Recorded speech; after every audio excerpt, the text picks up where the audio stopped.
নমস্কার। ডেল কার্নেগির লেখা নিশ্চিত সাফল্য ও টেনশন মুক্ত জীবন লাভের উপায়, এই বইটি পাঠ করছি। কোনো অসফল মানুষ কিভাবে সফল হবেন ও টেনশন মুক্ত জীবন পাবেন তা এই বইটি পাঠ করলে উপায় পাবেন।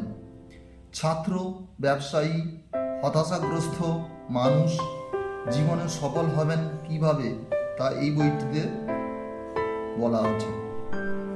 আপনার বন্ধু, সন্তান বা কোনো হতাশাগ্রস্ত মানুষকে এই ভিডিওটি শেয়ার করুন। আমাদের প্রচেষ্টা যদি আপনাদের এতটুকু কাজে লাগে, কমেন্ট করতে ভুলবেন না। অজুহাত দেওয়া একটি বদ অভ্যাস, এটি ত্যাগ করুন। আপনি যখন বিভিন্ন মানুষের জীবন ও কর্ম ভালোভাবে স্টাডি করবেন, দেখবেন বেশিরভাগ অসফল মানুষই এক ধরনের মানসিক অসুখে ভোগে, এক ধরনের চিন্তার দৈন্যতা। এই রোগের নাম আমরা দিয়েছি এক্সকিউসাইটিস, সোজা বাংলায় অজুহাত দেবার প্রবণতা। সে মানুষ যত বেশি সফল, তার অজুহাত দেবার মাত্রাও ততই কম। রুজভেল্ট সামান্যতম ব্যর্থতাতে ইচ্ছে করলে তার অশক্ত পা দুটো অজুহাত দিতে পারতেন। ট্রুম্যান বলতে পারতেন তার কোনো কলেজীয় শিক্ষা নেই। কেনেডি বলতে পারতেন প্রেসিডেন্টের কাজ চালাবার পক্ষে আমি বড্ড তরুণ। জনসন এবং আইজেনহাওয়ার তাদের হার্ট অ্যাটাকের অজুহাত দেখাতে পারতেন। এই রোগে আক্রান্তদের মানসিক প্রক্রিয়া হয় অনেকটা এই রকম। কোনো উদ্যোগ বা প্রতিযোগিতায় নামার আগেই তার সম্ভাব্য অসাফল্যের পেছনে কি অজুহাত দেওয়া যেতে পারে তা নিয়ে রীতিমতো গবেষণা শুরু করে দেয়। প্রধানত 4 রকম এক্সকিউসাইটিস বা অজুহাত বেশি দেখা যায়। যেমন 1. স্বাস্থ্য সম্পর্কিত অজুহাত। 2. বুদ্ধিবৃত্তি সংক্রান্ত অজুহাত। 3. বয়স সংক্রান্ত অজুহাত। 4. ভাগ্যের অজুহাত।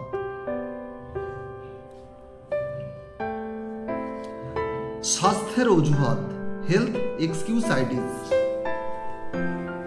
এই রোগে আক্রান্তদের সংখ্যাই সবচেয়ে বেশি।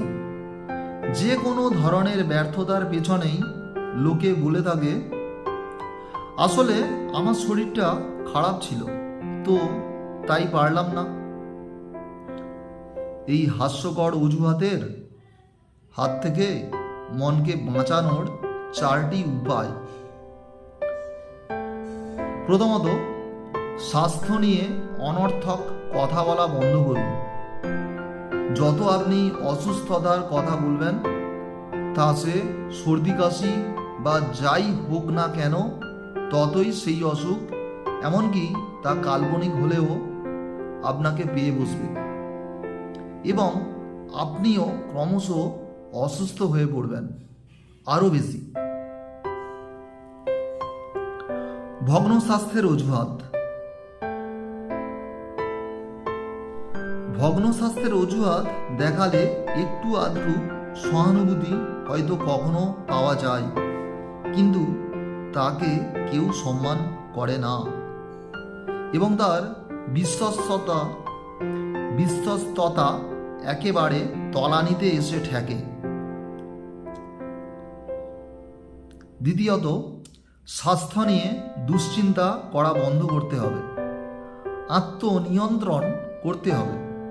স্বাস্থ্য নিয়ে বেশি উদ্বিগ্ন হয়ে পড়লে তার প্রভাব মনের উপরেও পড়ে এবং মনও সাথে সাথে দুর্বল হয়ে পড়ে। তৃতীয়ত, মনকে সবসময় বোঝাতে হবে যে আপনার শরীর ঠিক আছে, ভালো আছে এবং সেজন্য শরীরের কাছে আপনার কৃতজ্ঞ বোধ করা উচিত। মনে করুন সেই গল্পটার কথা। সেখানে একজন লোক খুব দুঃখ করছে তার জুতো দুটো ছেঁড়া বলে, কিন্তু একটু বাদে সে যখন একটি লোককে দেখল যার দুটি পাই নেই, তখন তার দুঃখ চলে গেল। কারণ জুতো ছেঁড়া হলেও সেই জুতো পরবার মতো পা দুটো তো তার অন্তত আছে, কিন্তু এ লোকটির তো পা দুটো পর্যন্ত নেই। সুতরাং আপনার শরীর স্বাস্থ্য যেমন আছে, যে রকম আছে তাই নিয়েই সন্তুষ্ট থাকুন, এতে আপনার ভালোই হবে। চতুর্থত, মনে রাখবেন জীবনটা হলো উপভোগ করার জিনিস।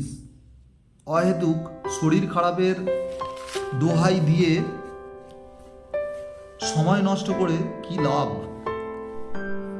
চার্বাক বলেছেন, যাবৎ জীবেত সুখং জীবেত। টেনিসন বলেছেন, I will drink life to the lees. সুতরাং cheer up, eat, drink and be merry. স্বাস্থ্যের অজুহাতে যত সময় নষ্ট করবেন আপনার ক্ষতির পরিমাণ ততই বেড়ে যাবে। Because time and tide wait for নান।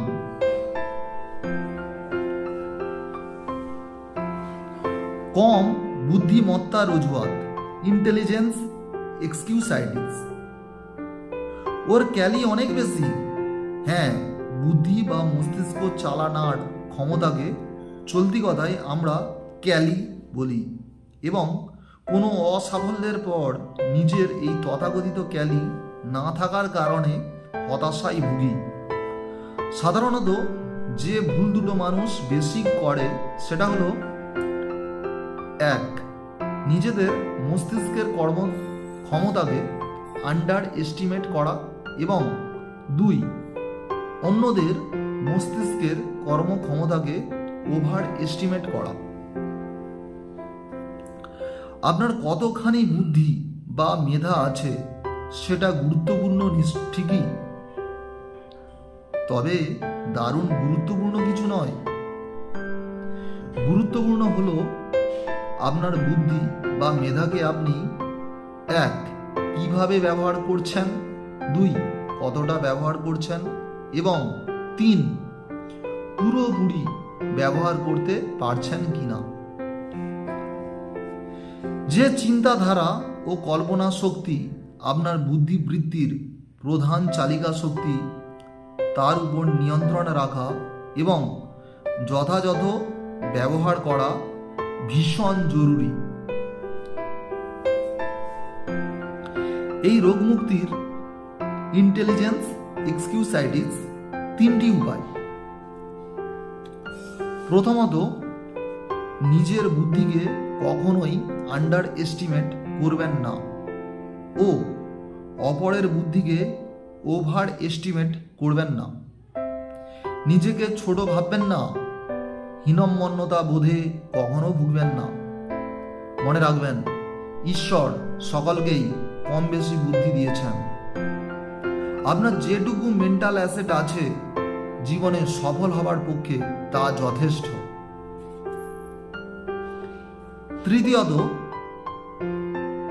দ্বিতীয়ত, প্রতিদিন বারবার করে এই কথাটি স্মরণ করবেন, আমার যেটুকু বুদ্ধি আছে তার যথাযথ প্রয়োগ করতে হবে। তৃতীয়ত, মনে রাখবেন, মুখস্থ বিদ্যা আওড়ানোর চেয়ে চিন্তা ভাবনা করার গুরুত্ব অনেক বেশি। প্রয়োজনীয়তাও। নতুন কিছু ভাবুন, নিজেকে জিজ্ঞাসা করুন, আমার মানসিক ক্ষমতা ব্যবহার করে আমি কি নতুন করে ইতিহাস সৃষ্টি করব, নাকি অন্যের সৃষ্ট ইতিহাস চিরকাল মুখস্থ করে যাব?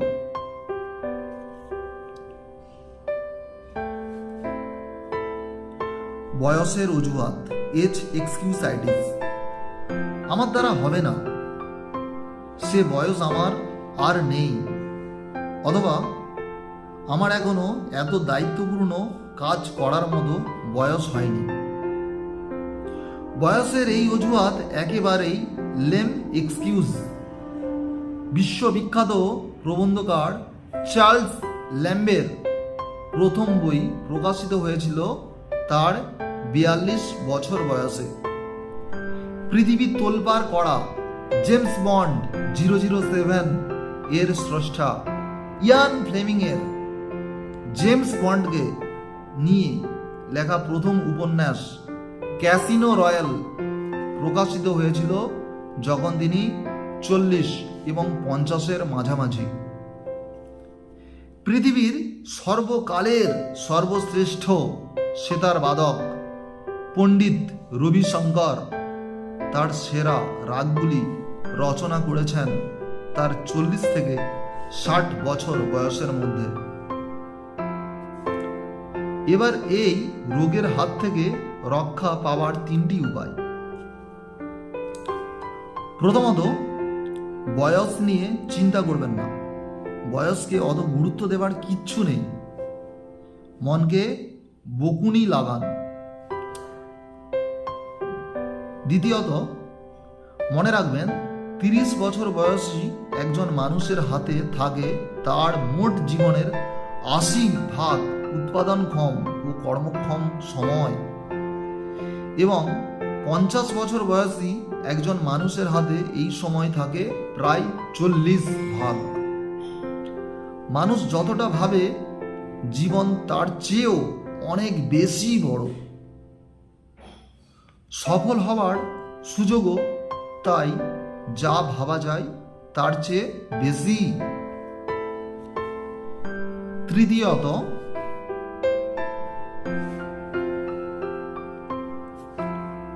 কখনো ভাববেন না আমি অনেক দেরি করে ফেলেছি, কিংবা আরো 2 বছর আগে শুরু করলে ভালো হতো। বার্ট্রান্ড রাসেল বলেছেন, জীবনটা এমন জিনিস যা যেখান থেকে হোক, যেদিন থেকে হোক, যখন হোক, ইচ্ছে করলে নতুন করে শুরু করা যায়। মন্দ ভাগ্যের অজুহাত, ব্যাড লাক এক্সকিউসাইটিস। ইন্টারভিউ ভালোই হয়েছিল, কিন্তু কি করব, লাকটাই খারাপ, হলো না। উপরোক্ত কথাগুলি সম্পূর্ণ অর্থহীন এবং অযৌক্তিক এক প্রলাপ। ন্যাশনাল হাইওয়ের নিরাপত্তার দায়িত্বে থাকা একজন ইঞ্জিনিয়ারের সঙ্গে কিছুদিন আগে কথা হচ্ছিল। উনি বলছিলেন, প্রতি বছর সড়ক দুর্ঘটনায় প্রায় 25,000 লোক মারা যায়, কিন্তু তলিয়ে দেখলে সত্যিকারের সেই অর্থে অ্যাক্সিডেন্ট বলে কিছু ঘটে না। সাধারণভাবে মানুষ অথবা যন্ত্রের ব্যর্থতা অথবা দুটোর যোগফলকেই আমরা অ্যাক্সিডেন্ট বলে থাকি। এই রোগকে লাক এক্সকিউসাইটিস দূরে সরিয়ে রাখার 2টি রাস্তা। প্রথমত, কার্যকারণে, কজ অ্যান্ড এফেক্ট। সোজা ও সরল তত্ত্বটিকে গ্রহণ করুন। গুড লাক কথাটার গুরুত্বই মাত্রই সেকেন্ডারি, একথা মনে রাখুন। প্রকৃত সত্য সন্ধানীর মন নিয়ে কারো সাফল্যের কারণ অনুসন্ধান করুন। দেখবেন তার প্রস্তুতি, অনুশীলন, প্ল্যানিং এবং স্বাধীন চিন্তা বা কল্পনা শক্তি তাকে সাফল্যের দোরগোড়ায় পৌঁছে যেতে সাহায্য করেছে। ভাগ্যের তথাকথিত সহায়তা যদি বা সে পেয়েও থাকে, তা সে পেয়েছে উপরোক্ত গুণগুলি তার ছিল বলেই। এই গুণগুলি যদি তার না থাকতো তাহলে ভাগ্যের সহায়তা পেয়েও তার কোনো লাভ হতো না। অথবা অন্যভাবে বলা যায়, ভাগ্যের সহায়তা সে পেত না। এই প্রাচীন প্রবাদটি স্মরণে রাখুন। ভাগ্য সাহসীদেরই সাহায্য করে। এখানে সাহস বলতে আপনার প্রচেষ্টা, উদ্যম, ব্যর্থতা থেকে শিক্ষা গ্রহণ, মনকে সঠিক রাস্তায় চালানোর দক্ষতা, স্বাধীন চিন্তা করার ক্ষমতা, কল্পনা শক্তির সময় মতো ও যথোপযুক্ত ব্যবহার, এগুলোই বোঝায়। দ্বিতীয়ত, কল্পনা শক্তি থাকা ভালো, কিন্তু কল্পনা বিলাস ভালো নয়। সাফল্য লাভ করার শর্টকাট, কষ্টবিহীন পথ আবিষ্কার করার স্বপ্ন দেখতে গিয়ে নিজের মানসিক শক্তির অপব্যবহার করবেন না। স্রেফ ভাগ্যের জোরে কখনোই সাফল্য আসবে না। ভাগ্য নিয়ে চিন্তা না করে আপনার নিজস্ব যে গুণগুলি আছে সেগুলি আরও উন্নত করার চেষ্টা করুন। সাথে মেশান পরিশ্রম ও প্রচেষ্টা, তবেই ভাগ্যদেবী মুখ তুলে তাকাবেন, আপনিও হবেন সফল ও সার্থক। নমস্কার।